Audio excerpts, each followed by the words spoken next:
நம்ம வந்து என்னென்னா ஒரு பாக்ஸ் போடுறோம், போட்டுட்டு அந்த பாக்ஸை கையை எடுக்காமல் நான் போடுறதே போடணும்.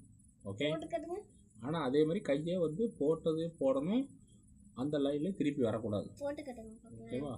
அப்புறம் இப்படி பாக்ஸ் இது போடணும், இப்படி போடணும், இப்படி போடணும், இப்படி போடணும். ஆனால் இப்படியும் போடணும், இப்படியும் போடணும். ஆனால் இது இந்த இதை கை எடுக்காமல் போடணும். எப்படி போடலாம்? எப்படி போடலாம்? அப்படி சும்மா ட்ரை பண்ணணும். இப்படி போட்டானா மாட்டிச்சு. இப்படி போட முடியாது. எல்லா விதமும் ட்ரை பண்ணணும். இப்படி போட்டாலும் இங்கே முடிஞ்சு போச்சு. போட முடியலையா? அதுவும் இந்த போடு போடணும். போடுங்க பார்ப்போம் எப்படி போடலாம்.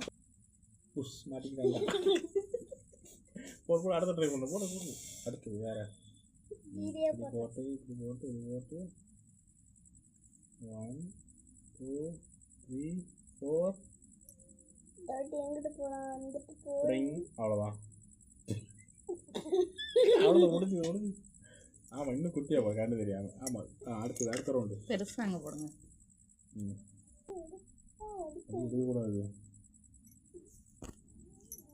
கையிட அம்மாவுக்கு தெரிய மாட்டேங்குது. இப்போ மாட்டிக்கிட்டான் முட்டை.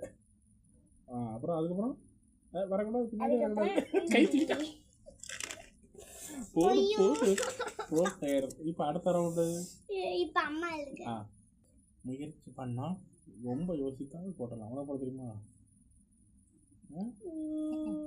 கை எடுக்காமல் போடணும், அவ்வளோதான். அது ஒன்று தான். ட்ரை பண்ண குட்டிமா. எப்படினாலும் போடலாம், ஆனால் கை எடுக்கக்கூடாது. அவ்வளோதான். ட்ரை பண்ணி பாருங்க. ஒவ்வொரு பாக்ஸும் வேற வேற வித்தியாசமாக போட்டு பாரு. ஒரே மாதிரி போடாம கோல்மால் பண்ணி போடுற வேலை தான். கோல்மால்னா என்ன அர்த்தம்? அம்மா கஷ்டமா கொடுத்தா யாருமா பண்ணுவாங்க? ட்ரை பண்ணி பாரு குட்டி. ட்ரை பண்ணி பாரு. ஒரு லைன் போட முடியும், இது இப்படி போட்டாலே போதும். அது என்ன ரெண்டு லைன் வேற? அதான் சேலஞ்ச். This is challenge. எல்லாமே ஈஸியா குடுக்குறாங்க, நீங்க தான் கஷ்டமா குடுக்குறீங்க. இது கஷ்டமா? பாக்ஸில் சேலஞ்ச் போடுறது, பாக்ஸ் போடுறது கஷ்டமா? இப்படி யோசிச்சா எப்படி திருட்டு வேலை பார்த்தா போடலாம். அதுக்கு இது ஒன்று ஐடியா.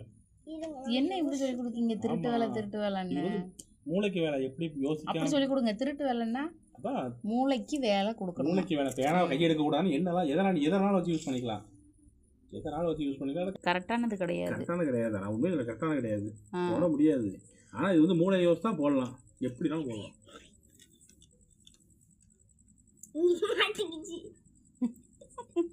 இப்படி போட்டு இப்படி ஐயோ அந்த பக்கம் வண்டிக்குது. உங்களுக்கு நீங்கள் கரெக்டானதை சொல்கிறீங்களா? எப்படி கரெக்டானதை நான் சொல்லலை, நான் அது கடைசியாக சொல்லுவேன். இப்போ சொன்னால் அவ்வளோதான், முடிஞ்சிருது. ஒரே முஸ்து போயிடும். ப்ரேயர் பண்ணால் வரும், இல்லைன்னா வராது.